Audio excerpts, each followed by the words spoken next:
I hope everybody's doing great. So I had a great question this week. What is the difference between an appraisal waiver and waiving the appraisal? So we're going to get into it.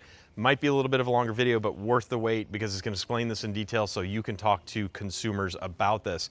So what is an appraisal waiver? Let's start with an appraisal waiver versus waiving the appraisal. An appraisal waiver means you are making an offer or you are under contract and you email us. We've done a hard credit pull on your customer.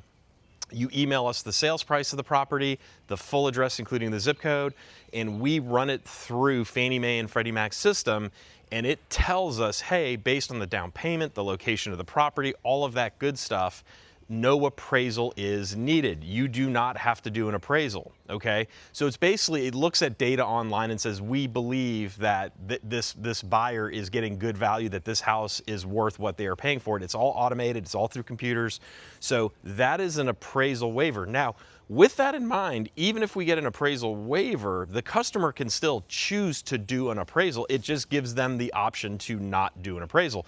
We always encourage that, of course. You know, if you can save some money and not do an appraisal and the bank believes that you're getting great value, why not, okay? So what is the difference between an appraisal waiver and waiving the appraisal? Waiving the appraisal means when you're writing your offer, there's a couple of different things that go into play here. You could be trying to squeeze you could do 0 days for the appraisal and try to squeeze the appraisal in during due diligence. We have a lot of people that do that, obviously, right?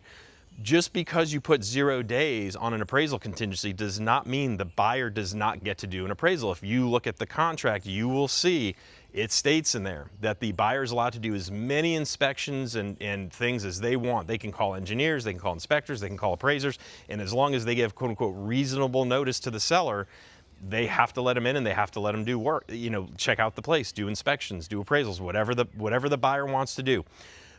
So you can choose to do a 0-day appraisal contingency and still do an appraisal. A lot of times people will squeeze that in, like I said, during due diligence. The other thing is somebody just does an appraisal. Let's pretend there is no due diligence. It's just 0, 0, 0 across the board, no due diligence, no appraisal, no finance. The buyer still does an appraisal because they want to know, hey, you know, I'm getting value here. They just cannot back out of the contract because the value comes in low.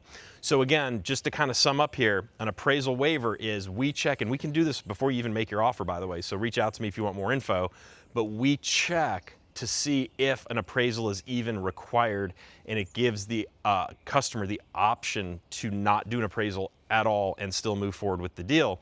That is not the same thing as choosing to waive the appraisal contingency. Waiving the appraisal contingency, again, couple of options there. You do an appraisal during due diligence, or you just do an appraisal because you're curious what the house is going to appraise for, and you know the buyer cannot back out if the house does not appraise at sales price. I hope that's helpful, guys. Have a great day.